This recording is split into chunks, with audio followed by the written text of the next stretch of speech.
हम श्रीमद् भगवद गीता के प्रथम अध्याय को सुन रहे और अब 31वें श्लोक पर हम पहुँचते हैं।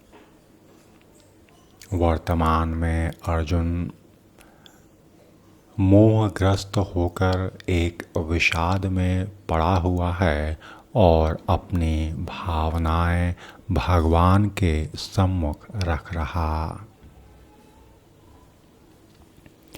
अर्जुन कहने लगे, न च श्रेयो अनुपश्यामि हत्वा स्वजन माहवे, न कांक्षे विजयम कृष्ण न च राज्यम सुखानि च। हे श्री कृष्ण, इस युद्ध में अपने ही स्वजनों का वध करने से न तो मुझे कोई अच्छाई दिखती और न मैं उससे किसी प्रकार की विजय, राज्य या सुख की इच्छा रखता हूँ। तात्पर्य यह कि यह जाने बिना कि मनुष्य का स्वार्थ विष्णु या कृष्ण में है, सारे बद्ध जीव शारीरिक संबंधों के प्रति यह सोचकर आकर्षित होते हैं कि वे ऐसी परिस्थितियों में प्रसन्न रहेंगे। ऐसी देहात्म बुद्धि के कारण वे भौतिक सुख के कारणों को भी भूल जाते हैं। अर्जुन तो क्षत्रिय का नैतिक धर्म भी भूल गया था और कहा जाता है कि दो प्रकार के मनुष्य परम शक्तिशाली या जाज्वल्यमान सूर्यमंडल में प्रवेश करने के योग्य होते हैं। ये हैं, एक तो क्षत्रिय जो श्री कृष्ण की आज्ञा से युद्ध में मरता और दूसरा सन्यासी जो आध्यात्मिक अनुशीलन में लगा रहता। अर्जुन वर्तमान में अपने शत्रुओं को भी मारने से विमुख हो रहा और अपने संबंधियों की बात तो छोड़ दें, वह सोचता है कि स्वजनों को मारने से उसे जीवन में सुख नहीं मिल सकेगा, अतः वह लड़ने के लिए इच्छुक ही नहीं है। जिस प्रकार की भूख न लगने पर कोई भोजन बनाने को तैयार नहीं होता, उसने तो वन जाने का निश्चय कर लिया, जहाँ वह एकांत में निराशापूर्ण जीवन काट सके। किंतु क्षत्रिय होने के नाते उसे अपने जीवन निर्वाह के लिए राज्य चाहिए, क्योंकि क्षत्रिय कोई अन्य कार्य नहीं कर सकता। किंतु अर्जुन के पास तो राज्य ही कहाँ है। उसके लिए तो राज्य प्राप्त करने का एकमात्र अवसर है कि अपने बंधु बांधवों से लड़कर अपने पिता के राज्य का उत्तराधिकार प्राप्त करे, जिसे वह करना नहीं चाह रहा है। इसलिए वह अपने को जंगल में एकांतवास करके निराशा का एकांत जीवन बिताने के योग्य ही स्वयं को मानता है। किम नो राज्येन गोविंद किम भोगैर्जीवितेन वा, येषामर्थे कांक्षितं नो राज्यं भोगा सुखानि च, न इमे अवस्थिता युद्धे प्राणात्यस्तक्त्वा धनानि च, आचार्याः पितरः पुत्रास्तथैव च पितामहाः। मातुलाः स्वसुराः पौत्राः शाला संबंधी नस्तथा एतान हन्तुमिच्छामि, घ्नो तो अपि मधुसूदन, अपि त्रैलोक्य राज्यस्य हेतो किं न मही कृते, निहत्य धार्तराष्ट्रान् का प्रीति स्या जनार्दन।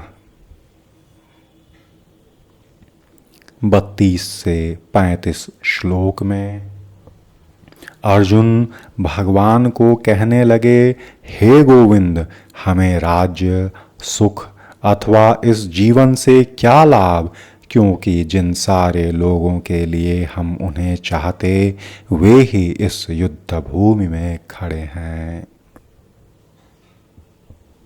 हे मधुसूदन, जब गुरुजन, पितृगण, पुत्रगण, पितामह, मामा, ससुर, पौत्रगण, साले तथा अन्य सारे संबंधी अपना धन एवं प्राण देने के लिए तत्पर हैं और मेरे समक्ष खड़े हैं, तो फिर मैं इन सब को क्यों मारना चाहूँगा, भले ही वे मुझे क्यों न मार डालें।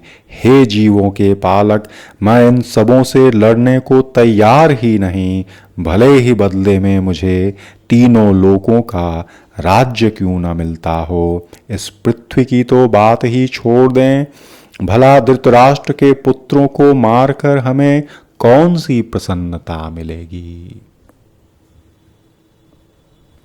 तात्पर्य यह कि अर्जुन ने भगवान कृष्ण को यहाँ गोविंद कहकर संबोधित किया, क्योंकि वे भगवान गौओं तथा इंद्रियों की समस्त प्रसन्नता के विषय हैं। और इस विशिष्ट शब्द का प्रयोग करके अर्जुन संकेत करता है कि श्री कृष्ण यह समझें कि अर्जुन की इंद्रियां कैसे तृप्त होंगी।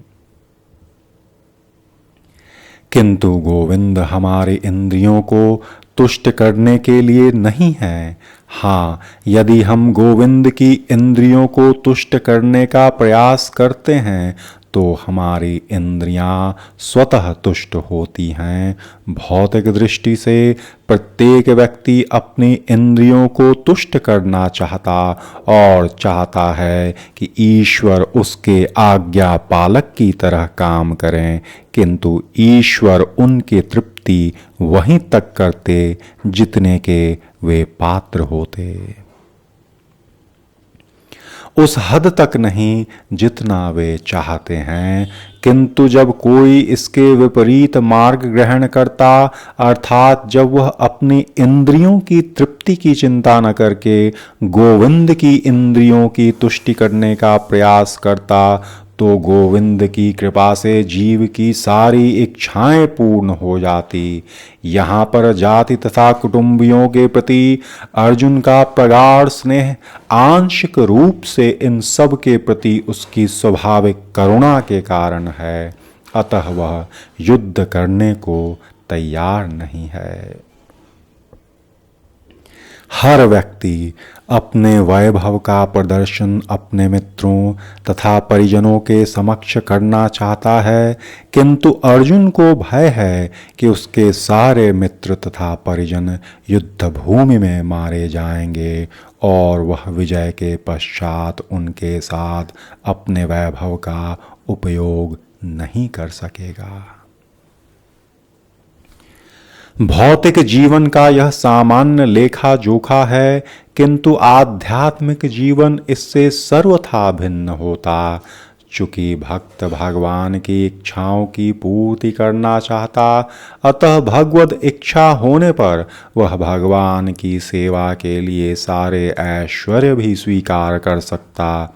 किंतु यदि भगवत इच्छा न हो तो वह एक पैसा भी ग्रहण नहीं करता।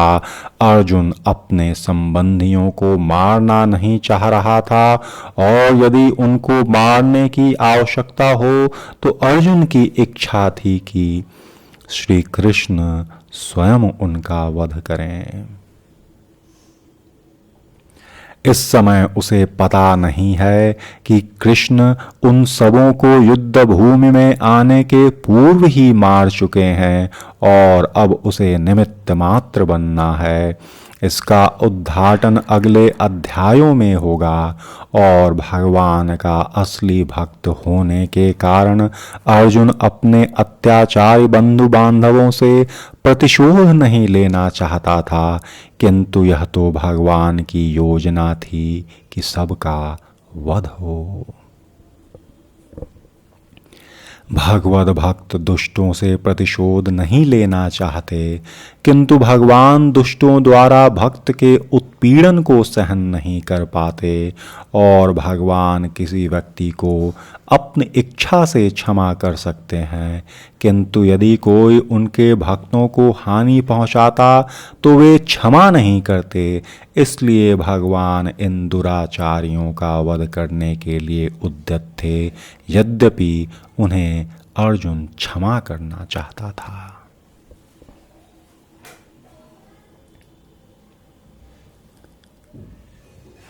अर्जुन 36वें श्लोक में कहने लगे कि यदि हम ऐसे आताताइयों का वध करते हैं तो हम पर पाप चढ़ेगा, अतः यह उचित नहीं होगा कि हम धृतराष्ट्र के पुत्रों तथा मित्रों का वध करें।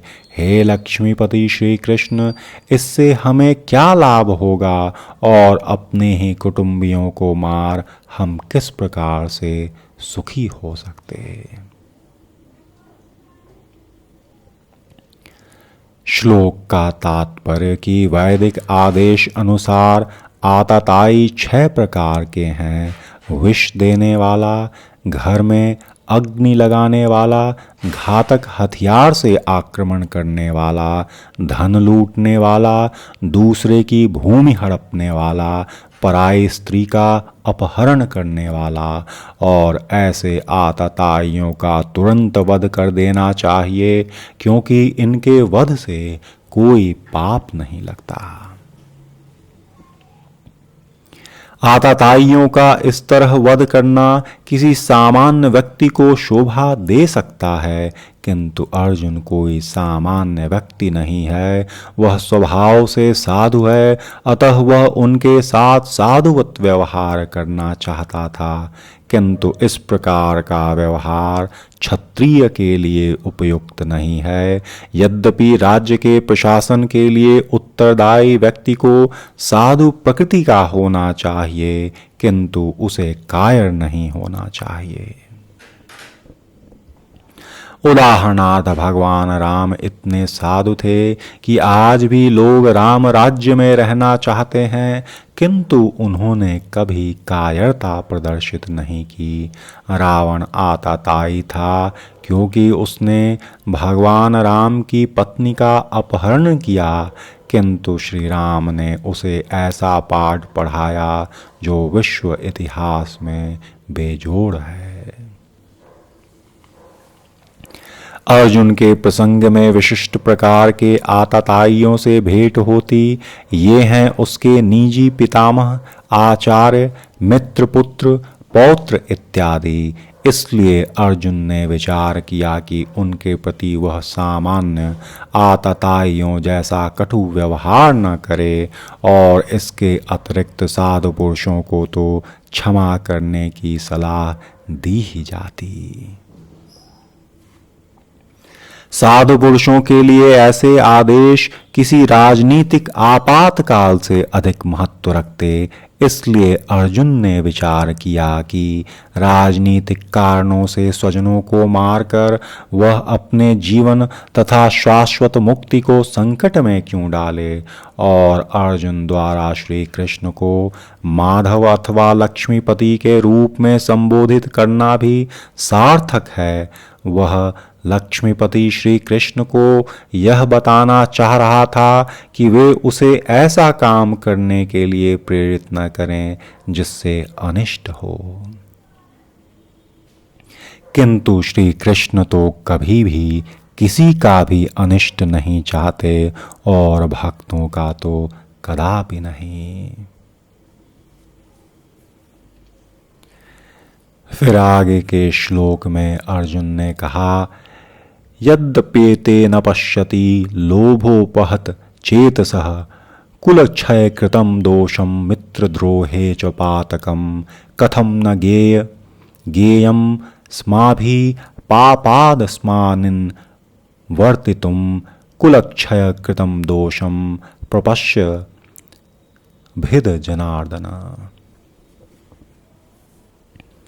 अर्जुन ने कहा, हे जनार्दन, यद्यपि लोभ से अभिभूत चित्त वाले ये लोग अपने परिवार को मारने या अपने मित्रों से द्रोह करने में कोई दोष नहीं देखते, किंतु हम लोग जो परिवार के विनष्ट करने में अपराध देख सकते हैं, ऐसे पाप कर्मों में प्रवृत्त ही क्यों हों।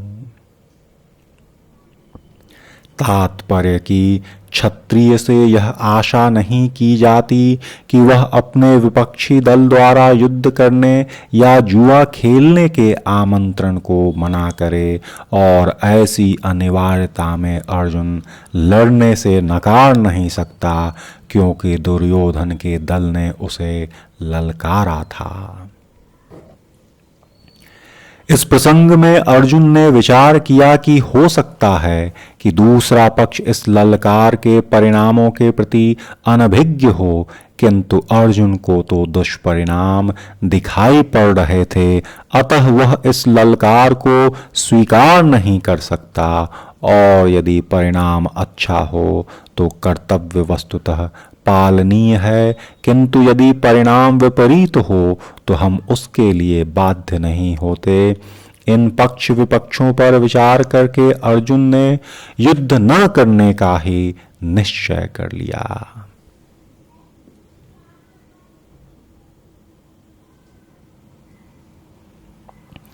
अर्जुन ने आगे 39वें श्लोक में कहा, कुलक्षये प्रणश्यन्ति कुलधर्मा सनातना, धर्मे नष्टे कुलम कृतस् मधर्मो अभिभव्यत।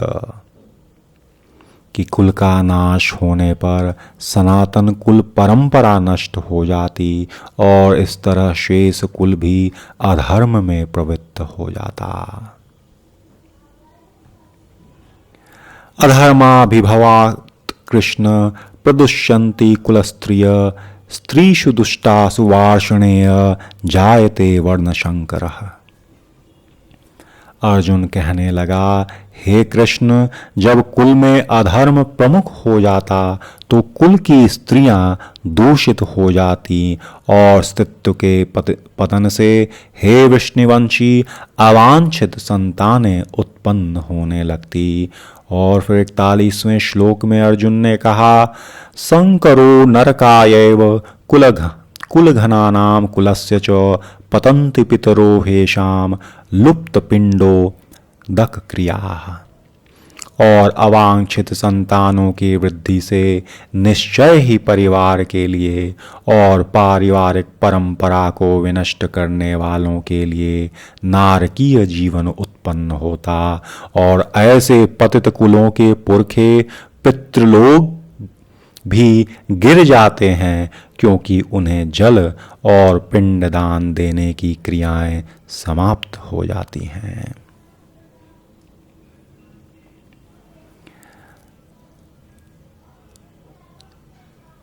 तात्पर्य कि वर्णाश्रम व्यवस्था में धार्मिक परंपराओं के अनेक नियम हैं, जिनकी सहायता से परिवार के सदस्य ठीक से उन्नति करके आध्यात्मिक मूल्यों की उपलब्धि कर सकते। परिवार में जन्म से लेकर मृत्यु तक के सारे संस्कारों के लिए वयोवृद्ध लोग उत्तरदायी होते, किंतु इन वयोवृद्धों की मृत्यु के पश्चात संस्कार संबंधी पारिवारिक परंपराएं रुक जाती, और परिवार के जो तरुण सदस्य बचे रहते वे अधर्ममय व्यसनों में प्रवृत्त होने से मुक्ति लाभ से वंचित रह सकते। अतः किसी भी कारणवश परिवार के वयोवृद्धों का वध नहीं होना चाहिए। अर्जुन अनेकों प्रकार से भगवान को मनाने की चेष्टा कर रहा था कि यह युद्ध ठहर जाए।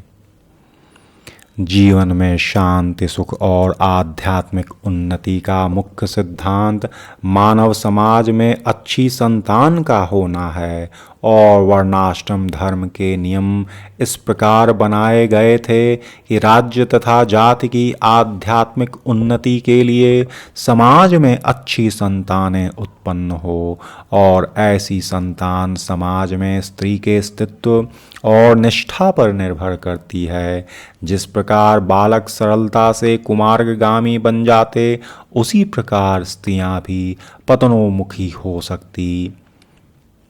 अतः बालकों और स्त्रियों दोनों को ही समाज के वयोवृद्धों का संरक्षण आवश्यक है।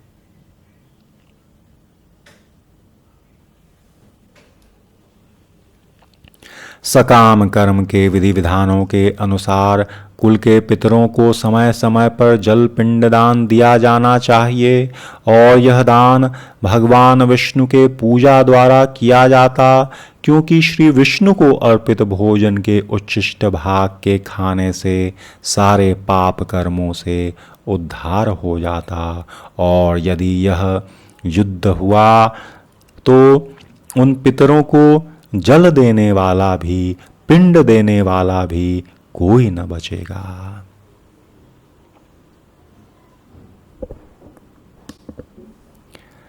आगे अर्जुन कहने लगा, दोषे रेतः कुलघ्नानां वर्णशंकर कारके उत्साद्यन्ते जाति धर्मा कुल धर्माश्च शाश्वताः। उत्सन्न कुल धर्माणाम मनुष्याणाम जनार्दन नरके नियतम वासो भवतीत यनुशुश्रुम। अर्जुन कहने लगे, जो लोग कुल परंपरा को विनष्ट करते हैं और इस तरह अवांछित संतानों को जन्म देते हैं, उनके दुष्कर्मों से समस्त प्रकार की सामुदायिक योजनाएं और पारिवारिक कार्य जो कल्याण के कर्म हैं विनष्ट हो जाते। हे प्रजापालक कृष्ण, मैंने गुरु परंपरा से सुना है, जो लोग कुल धर्म का विनाश करते वे सदैव नरक में वास करते। अर्जुन अपने तर्कों को अपने निजी अनुभव पर न आधारित करके आचार्यों से जो सुन रखा था उस पर आधारित करता और वास्तविक ज्ञान प्राप्त करने की यही विधि है। जिस व्यक्ति ने पहले से ज्ञान प्राप्त कर रखा, उस व्यक्ति की सहायता के बिना कोई भी वास्तविक ज्ञान तक नहीं पहुंच सकता। अहो बत महत्पापम कर्तुम व्यवसिता वयम यद्राज्य सुख लोभेन हंतुम स्वजन मुद्यता।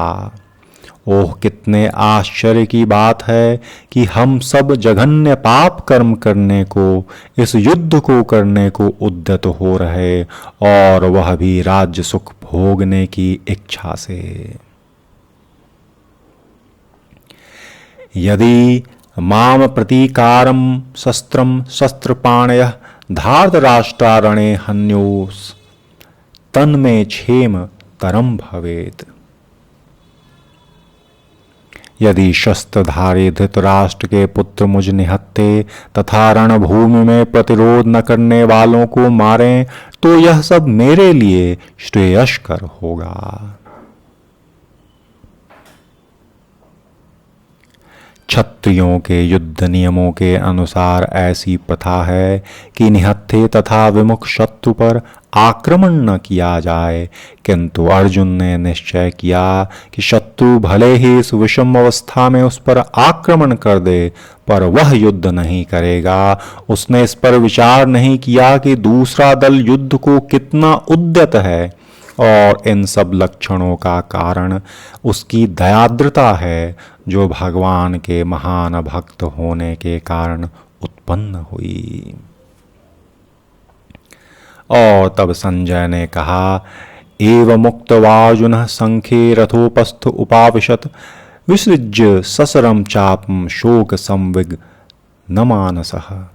संजय ने कहा, युद्ध भूमि में इस प्रकार कहकर अर्जुन ने अपना धनुष और बाण एक ओर रख दिया और शोक संतप्त चित्त के रथ से रथ के आसन पर बैठ गया। तात्पर्य यह कि अपने शत्रु की स्थिति का अवलोकन करते समय अर्जुन रथ पर खड़ा हो गया था, किंतु वह शोक से इतना संतप्त हो उठा कि उसने अपना धनुष बाण एक ओर रख दिया और रथ के आसन पर बैठ गया। और ऐसी दयालुता और क्षमा कोमल हृदय व्यक्ति जो भगवान की सेवा में आत्मरत हो, उसके ही अंदर वास करता है। इस तरह यह अर्जुन के संशय की बातें अब समाप्त होती। यह प्रथम अध्याय समाप्त होता। आगे सांख्य योग या गीता का सार कहा जाए वह दूसरा अध्याय है, जहाँ संजय और भगवान किस तरह अर्जुन को उसकी शंका के निवारण समझाते, वह अति महत्वपूर्ण प्रसंग आएगा। उसको सुनेंगे। अभी विराम।